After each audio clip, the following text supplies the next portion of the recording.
Two narcissists walk into the same space. They lock eyes, and what happens next isn't chaos, it's a silent power struggle. Because when two people who both need control, admiration, and dominance meet, there's no compromise. There is only manipulation or collapse.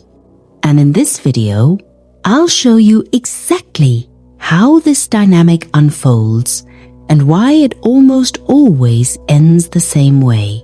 Let's start with the beginning, the moment they meet. Here's what most people don't realize. Narcissists are initially attracted to each other.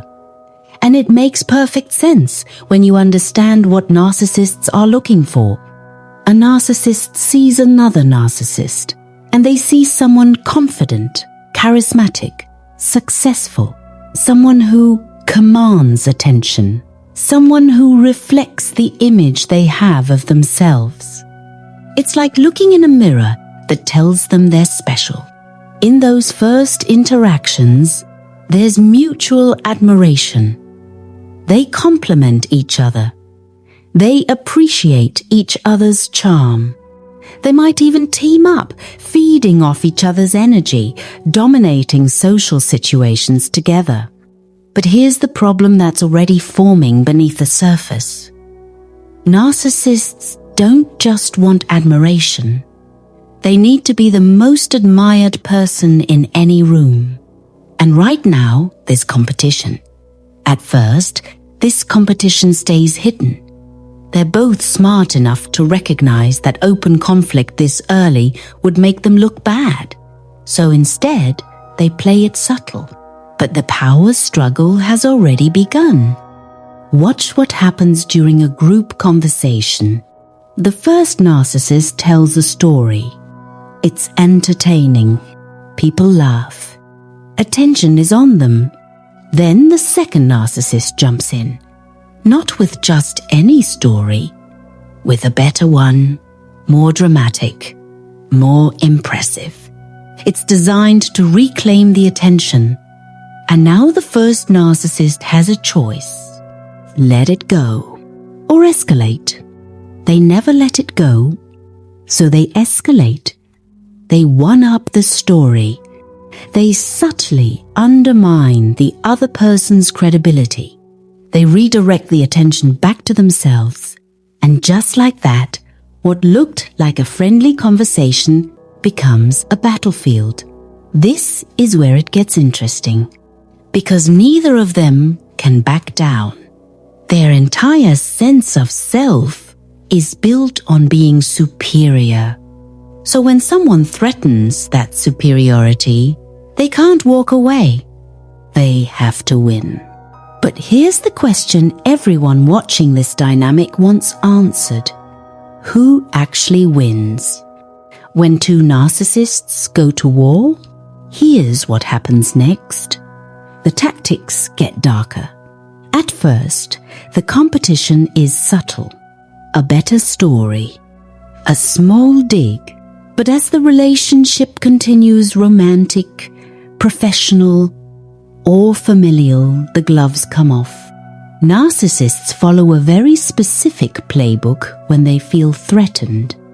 They start undermining each other publicly, but always with plausible deniability.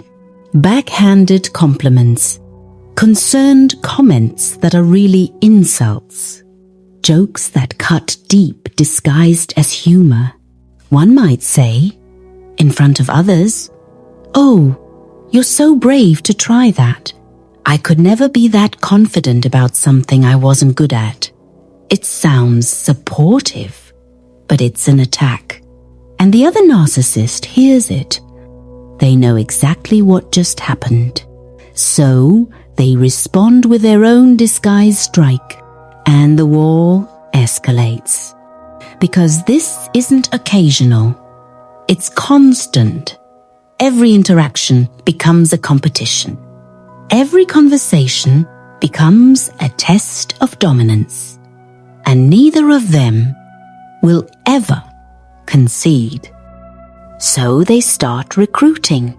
This is one of the most dangerous phases of narcissist versus narcissist, because now they're not just fighting each other, they're building armies. Each narcissist starts pulling other people into their corner. They position themselves as the victim. They tell their side of the story, carefully edited to make them look reasonable, and the other narcissist look unstable, jealous, or cruel. And here's the truly manipulative part. Both of them are doing this simultaneously. So now you have two narcissists, each playing the victim, each recruiting allies, each convinced they're the reasonable one being attacked by a crazy person. The people around them are forced to pick sides. And if you refuse to pick a side, both narcissists will see you as the enemy. Because in their world, if you're not with them, you're against them. This is where families get torn apart. This is where workplaces become toxic. This is where friend groups implode, because everyone is being used as a weapon in a war between two people who will never stop fighting. But the question remains, can this relationship survive? Can two narcissists actually coexist? The answer depends on one thing: whether there's something bigger they both want, more than they want to destroy each other. Sometimes, two narcissists stay together because the relationship serves them. Maybe they have a business together that makes them both money and status. Maybe they have children and they both want to maintain the image of a perfect family. Maybe they're both in the public eye and a breakup would damage their reputations. When this happens, they form what I call a Narcissistic Alliance. They stop fighting each other and start operating as a unit. But don't mistake this for peace. It's a truce built on mutual benefit, and the moment that benefit disappears, the war resumes. And here's who really suffers in a narcissistic alliance: everyone else. Because now, instead of fighting each other, they're united against the world. They become a toxic team, manipulating and controlling everyone around them together. Children raised by two narcissistic parents experience this. You're not just dealing with one narcissist. You're dealing with two who reinforce each other's worst behaviors. There's no safe parent to turn to. No one to protect you from the other's abuse. Employees working under two narcissistic bosses experience this. You can't play them against each other. You can't appeal to one for protection from the other. They're a united front of toxicity. But more often, the narcissistic alliance doesn't happen. More often, the relationship ends in spectacular destruction. So let me tell you about the 3 ways a narcissist versus narcissist relationship typically ends.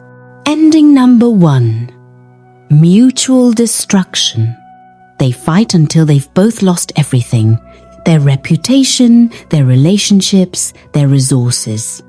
They're so focused on destroying each other that they don't notice they're destroying themselves in the process. And when the dust settles, they're both worse off than when they started. But here's the thing: neither of them will admit they lost. They'll both claim victory while standing in the ruins. Ending number 2.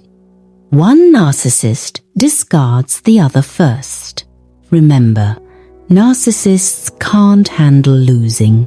So sometimes one of them realizes they're not winning this war and discard rather than continue fighting. They walk away, they ghost, they move on to a new supply who's easier to control, and they'll rewrite history to make it look like they were the one who chose to leave, like they were too good for the other person all along. And the discarded narcissist? They're left in what we call narcissistic collapse. Their entire identity was wrapped up in this competition, and they lost. They'll either spiral into depression and rage, or they'll immediately find a new target to rebuild their ego. Ending number 3, they stay together in a cycle of mutual abuse. This is perhaps the most disturbing outcome. They never actually end the relationship. They just continue the war indefinitely, breaking up and getting back together, hurting each other repeatedly, using each other as both their biggest enemy and their most reliable source of drama and attention. From the outside, people wonder why they don't just leave each other. But here's what you have to understand. They're addicted to the fight. They're addicted to having an opponent who matches their level of manipulation. They're addicted to the chaos. So who actually wins when two narcissists collide? Here's the truth. Nobody wins. Not the narcissists themselves, and definitely not the people around them. The narcissists don't win because they're trapped in an endless cycle of competition, control, and destruction. They can never actually be satisfied. They can never actually be at peace. They're always fighting, always defending, always trying to prove they're superior. And the people around them definitely don't win. Because whether the narcissists are fighting each other or aligned against the world, everyone else becomes collateral damage. You're used as a weapon, forced to pick sides, manipulated, gaslit, and traumatized by being trapped in their war zone. If you've ever been caught between two narcissists, whether it was your parents, your bosses, your friends, or any other situation, I want you to hear this. It wasn't your fault. You were put in an impossible situation. There was no right move. No matter what you did, you were going to be hurt by one or both of them. The only way to win when two narcissists are at war is to remove yourself from the battlefield entirely.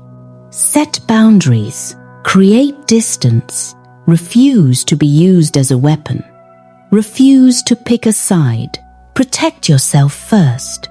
And if you can't leave the situation yet, understand the game being played. Don't believe either narrative.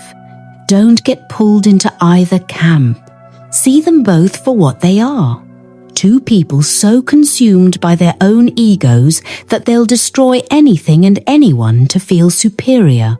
Subscribe to the channel for more content on recognizing toxic dynamics, protecting yourself from manipulation, and understanding the psychology behind destructive behavior. The more you understand, the less power they have over you.